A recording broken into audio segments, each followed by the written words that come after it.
La Escuela de Venecia fue la segunda escuela que triunfó durante el Quinquecento italiano. Los pintores del siglo XV establecieron las bases que influirán en el siglo XVI, en el que predominó el color sobre el dibujo. Las características que aportaron los pintores dieron como resultado una pintura original.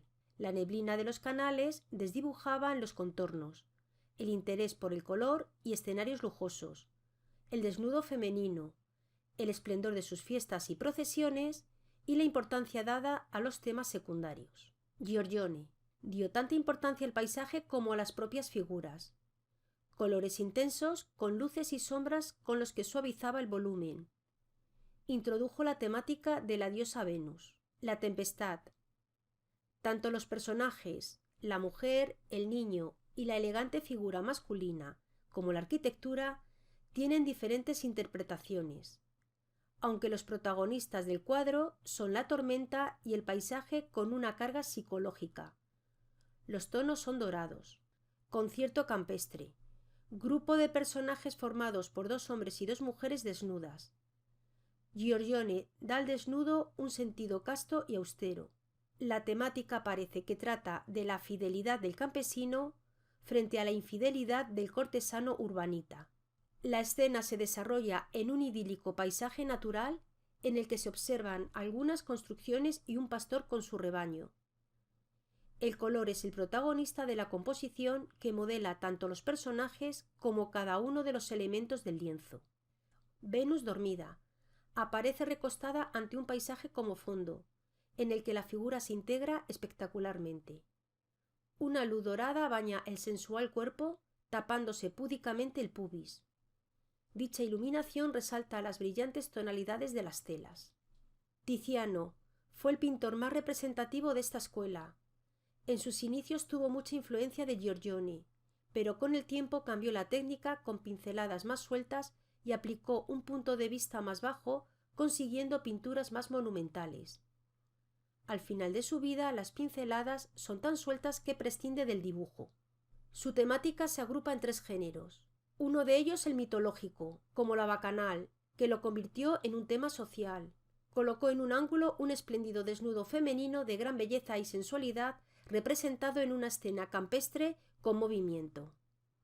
Un segundo género sería el religioso, como vemos en la crucifixión, con un enfoque, composición y técnica nueva, con una luz tenebrista y pincelada suelta. Y un tercer género sería el retrato, como vemos en la figura de Carlos V a caballo en Mulberg y Carlos V y su mujer Isabel de Portugal, con estudio psicológico con respecto a su carácter y personalidad, además de los rasgos físicos. El elemento de encuadre, como el paisaje o cortinas, ocupan la atención tanto como el retratado. Veronés. Sus cuadros más importantes los pintó en la época de madurez, en los que reflejaron el lujo y el esplendor de la ciudad de Venecia. Las escenas se desarrollaron en palacios de mármol con columnas, balaustradas y jardines con fuentes o ambientes paisajísticos. Venus y Adonis. Tema mitológico. El artista se centra en el momento de tranquilidad que disfrutan Venus y Adonis en los instantes previos a la muerte de él, que aparece vestido galantemente con ropajes de la Venecia del siglo XVI y situado en un escorzo. La escena se desarrolla en un paisaje natural donde la luz es diáfana y con un espléndido uso del color para componer la escena. Destacar la calidad táctil de las telas que se contrapone con el cuerpo desnudo de la diosa. La boda de Caná, tema religioso tratado como si fuese de una típica fiesta veneciana. La obra está diferenciada en dos partes distintas. En la parte superior, los personajes se colocan en potentes escorzos y destaca la arquitectura clásica en un patio abierto donde se desarrolla la celebración. Y en la zona inferior se agolpa una gran multitud de personajes, donde vamos a ver en la siguiente foto estos dos detalles, la mesa presidencial y estos comensales de aquí. En el centro de la composición aparece la figura de Jesucristo y María, rodeados de los discípulos que asistieron a la ceremonia en una disposición similar a los discípulos de la Última Cena de Leonardo da Vinci. Se entremezclan elementos religiosos con objetos realistas del siglo XVI. Los comensales de distintas razas aparecen representados en posiciones muy variadas y con gran realismo y minuciosidad. Sus figuras se envuelven en ropajes costosos y adornados con alhajas bajo el pretexto del acontecimiento. La paleta era brillante y muy variada. La carga de empaste es bastante suave, lo que permite multitud de transparencias, veladuras y detallismos. Tintoretto. Reflejó la crisis de los ideales renacentistas en sus composiciones manieristas y anticipó algunos valores del barroco, como las composiciones diagonales. El lavatorio de los pies. La escena principal es un pequeño fragmento en un cuadro con numerosas pequeñas escenas, en un ambiente arquitectónico clásico, en perspectiva lineal, incluso se ve una barca navegando por un canal. La luz fría que ilumina la escena da una sensación de irrealidad. Manierismo. Corriente de transición entre la sencillez, naturalidad y armonía del Renacimiento y la sofisticación recargada y artificiosa del barroco.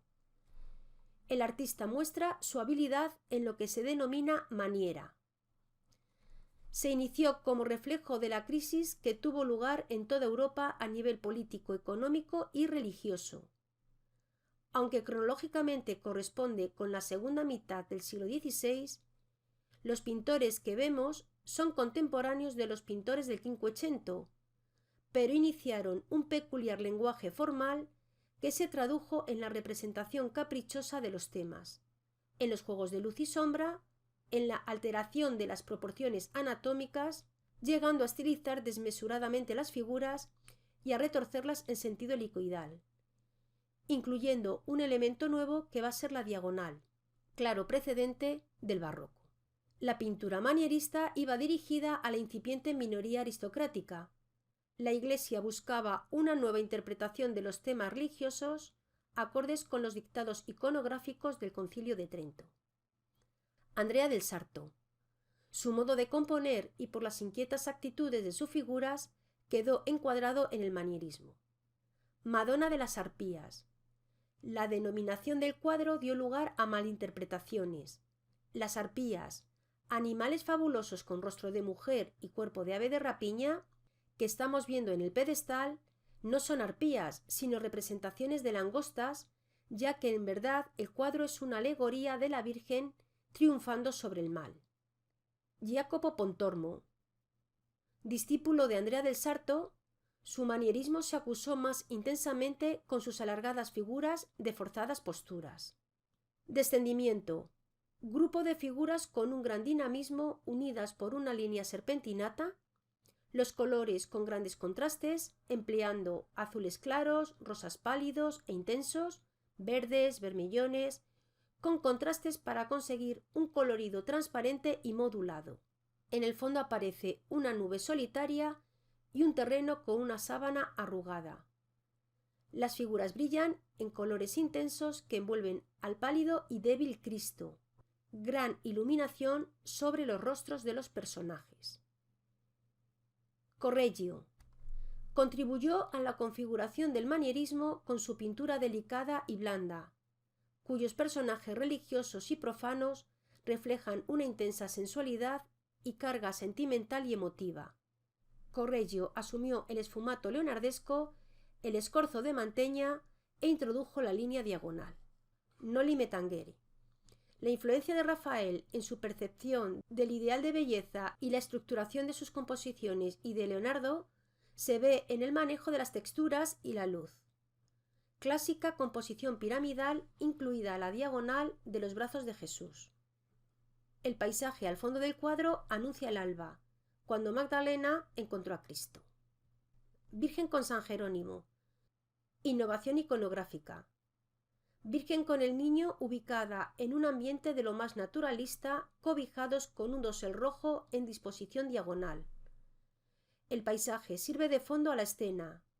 Influencia del esfumato de Leonardo en los rostros de los personajes, especialmente en el de la Virgen, que llama la atención por estar en el centro de la composición, por su belleza y delicadeza. Las figuras de gran elegancia se comunican entre sí con su mirada. Francesco Macciola, el parmigianino. sometió los modelos y composiciones a un exagerado alargamiento y a unos esquemas más complejos. La Virgen del cuello largo, virgen elegante con un largo cuello similar al de un cisne, más que al cuello de una mujer, al igual que sus dedos, logrando efecto de la delicadeza. Otra novedad sería la ruptura de la armonía convencional en el amontonamiento de ángeles, que crea un desbalance impensado para la época.